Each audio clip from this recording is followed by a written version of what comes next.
Hi அஸ்ஸலாமு இடம் எடுத்தோடனே சக்கரை பொங்கலை காமிக்கிறாங்கன்னா பார்க்குறீங்க. இது சக்கரை பொங்கல் இல்லை, இதுக்கு பேர் பாச்சோடுன்னு எங்கள் ஊரில் சொல்லுவோம். நான் லைட்டாக சக்கரை பொங்கல் டேஸ்ட்டில் தான் இருக்கும். உங்கள் ஊரில் இதுக்கு பேர் என்னன்னு சொல்லுங்கள். நான் ஏன் பேக்கெட் போடுறேன்னா வேறு ஒன்றும் இல்லை, எங்கள் வீட்டு பாப்பாக்கு இன்னைக்கு 40. ஸோ அதனால் நெய்பர்ஸ் வீட்டுக்கு அதை கொடுத்து அனுப்புவாங்க. அதெல்லாம் எடுத்து வச்சு சரி நான் சாப்பிட்டு போயிட்டேன். டேஸ்ட்டு சூப்பராகவே இருந்துச்சு.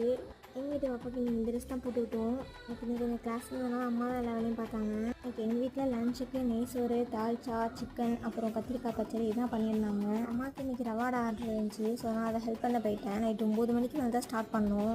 4 kg கிட்ட கேட்டிருந்தாங்க. இதில் சுகரு, ரவை, எக்கு இது மட்டும் தான் ஆட் பண்ணுவாங்க.